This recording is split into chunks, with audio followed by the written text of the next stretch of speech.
Yes, indeed.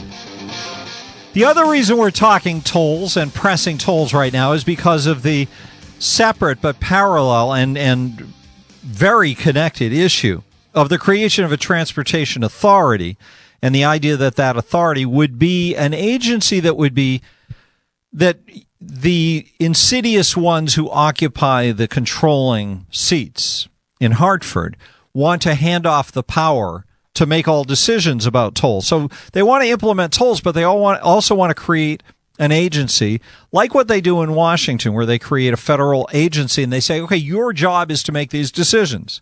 You regulate it. You have the power now to decide how much the tolls will be. You can do it when you need to increase the tolls. You just decide and put it into effect. This is highly undemocratic and highly destructive and highly cowardly, because it's people who have the responsibility to fight for us saying, I don't want to have that fight because I might lose politically. So I'm going to turn the power over to an agency. 860-522-9842. We'll take more calls on this coming up. But right now, Senator Rob Sampson is here. There are some people who are on the side of the people, and Senator Rob Sampson is one of them. Welcome back to WTIC, sir. Always excited to join you, Todd. Well, not as excited as I am to have you, because you speak with conviction about what is right, being a real, live, conservative person who believes in the American system of government. It's a delightful thing. Yeah, sad but true that there are only a few of us left in the Connecticut legislature, but we are fighting hard every day, and thank you for what you're doing, inspiring the people on the street and me and my colleagues to know that there are people out there that agree with us, that are behind us, that want to stop these road taxes as you described them. And we're going to do everything in our power to make that happen. What do you think about road taxes? Does that language work to replace tolls? Sure. I think tolls is bad enough, but I like road taxes. Well, I just think that people's cardiovascular system doesn't respond as subliminally and viscerally as it does to the word tax. That's my concern. So, and that's why they want to do tolls. Look, if they could just increase the gas tax, wouldn't that be way easier? And couldn't they start getting the money next week? Yeah, it wouldn't surprise me if they raised the gas tax also, Todd. But I mean, I think the real issue behind tolls or road taxes is the bureaucracy that comes with it. They get to hand out a lot of nice contracts that will certainly require some kind of payback. You get to create a whole new bureaucracy to collect tolls. You get to play with a lot more of the people's money. There's one other thing that they've got to love about road taxes, and that is after they vote to implement them, it takes a little while to get them into effect, and I assume that they would go into effect after the next election.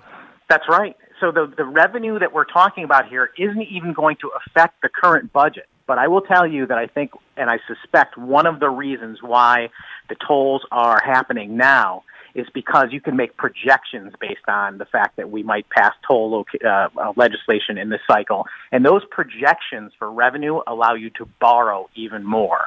And I think that's what some of the Democrats are looking at. Oh. And it's interesting what you said, too, about the tolling authority, because I've witnessed this same thing several times just in the few years that I've served in the legislature with electric rates. PURA is a state agency that has been handed all kinds of power from the legislature. Used to be that your representatives got to decide on, how certain expenditures occurred by electric utilities, and now all of that happens through PURA. The elected people are separated. Back in 2012, when Governor Malloy did his first huge tax hike, the Democrats, fearing the pushback from the public, they basically handed over tons more authority to the governor to decide how to raise that money.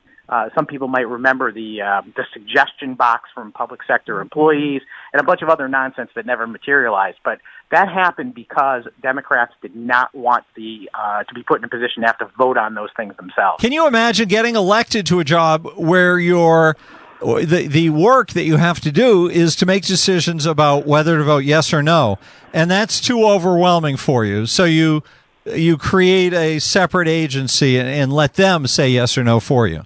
And Todd, that's the reason why we are in this financial position right now. Because if you recall, you go back to 2016 when the state could not pass a budget because the Democrats couldn't all get on the same page, and they did not want the help of the Republicans. You know the whole history. But the real issue is that because they couldn't get a budget put together, then Governor Malloy was saying over and over again about the cuts he was going to inflict on local municipalities, on the cuts to education aid. Those were all a result of them giving him that authority back in 2012.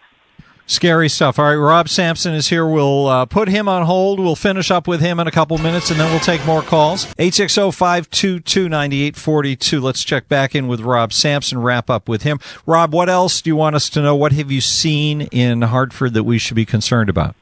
Well, Todd, I know the tolls is a big issue, and people are upset about it. But I don't want people to lose sight of the fact that there are many, many other very, very terrible policies being offered up this year in the legislature. And one of those is coming up this Friday. They want to expand Connecticut's status as a sanctuary state. I don't know if your listeners know this or not. They probably are aware of sanctuary cities in our state. I heard one of your callers earlier talking about it. But Connecticut is also a sanctuary state by virtue of a law that was passed in 2013 called the CT Trust Act. And basically what it is it says that local law enforcement officials, the local police, are not allowed to communicate with federal authorities. So if the federal authorities want to have someone detained and handed over to ICE or one of the other federal authorities, this law prohibits them from doing so. Now, of course, it's an illegal law because the federal government has supremacy, but it's a law nonetheless, and it's being followed in Connecticut. The thing that people need to know, and this is just an unbelievably shocking thing, and I cannot believe that my colleagues are not up in arms about it. People need to know about this. They're going to try and expand the Trust Act, and there's a hearing on it on Friday. The current Trust Act basically carves out exceptions where local law enforcement can still cooperate with ICE. And those are circumstances where you're dealing with convicted felons, or someone has a warrant for their arrest, or they are a known national security threat, or they're a known terrorist, or they've been ordered to be deported by an immigration judge. Things like that. Do you know that they want to take those things out of the current law? Can you imagine that, Todd? No. That we are going to give these people the opportunity to be above the law. And does this include reporting to the feds if you've got somebody who's been trying to buy a gun?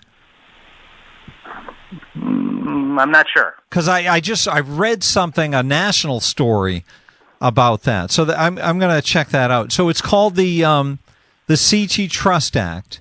It's been in effect for 6 years, 6 years. That is correct. And they're going to 2013. And it prohibits law enforcement in the state from communicating to federal law enforcement, whatever. Yeah, someone gets pulled over or they get brought in for some sort of criminal act, and they're there at the Bridgeport Police Department, and the Bridgeport Police discover that this person is a wanted criminal on a national basis, and that ICE is looking for this person.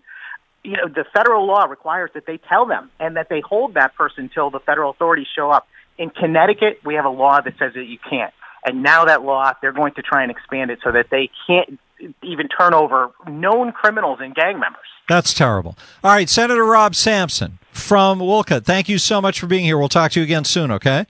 Thanks for the opportunity, Todd. All righty. He is terrific. I complain a lot. I put down politicians a lot, and I'm not talking about Rob when I do it. He's doing great work when I do it.